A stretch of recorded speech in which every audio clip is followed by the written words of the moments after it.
The United Nations was founded on the promise to always strive for bringing peace, development and human rights to all. These are the three pillars of the United Nations. The UN's engagement to actively work on women's rights and the achievement of gender equality came about later.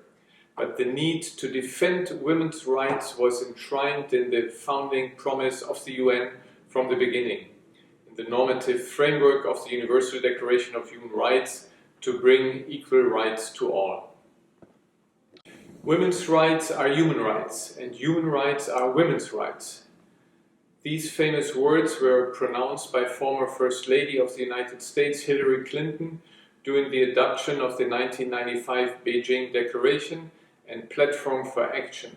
In 2020, we celebrated the 25th anniversary of the Beijing Declaration and Platform for Action here at the General Assembly.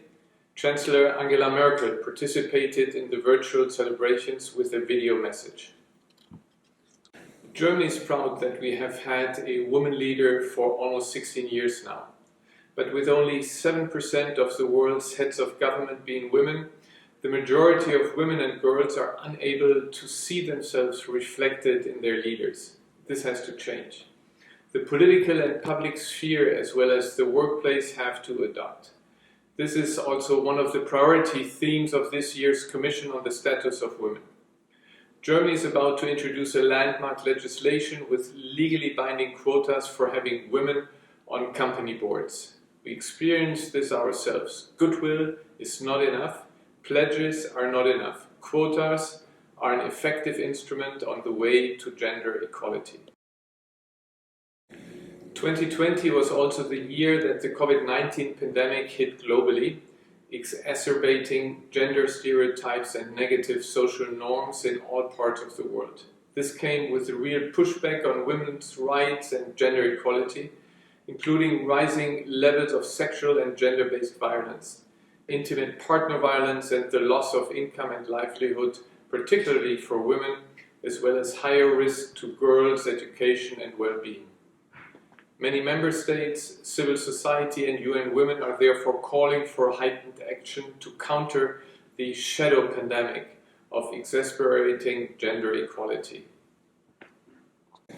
In the beginning of this documentary, it says that the search for purpose has no gender.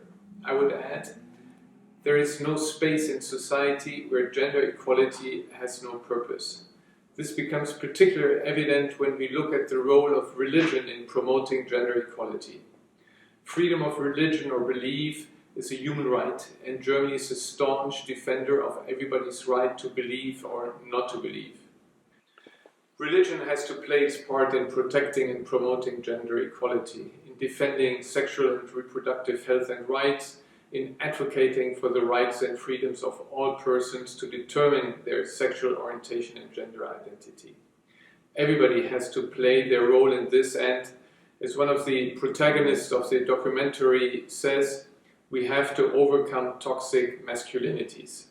It's women, men and persons with diverse gender orientation who all benefit from gender equality. During our 2-year term at the Security Council, Germany worked extensively on these topics and strengthened the women, peace and security agenda. But our work is far from done here, and we have to roll up our sleeves. No country or community should seek this by themselves. We need real partnership for gender equality between member states, civil society, private companies, youth organizations and religious communities to overcome the pushback on women's rights due to the COVID-19 pandemic.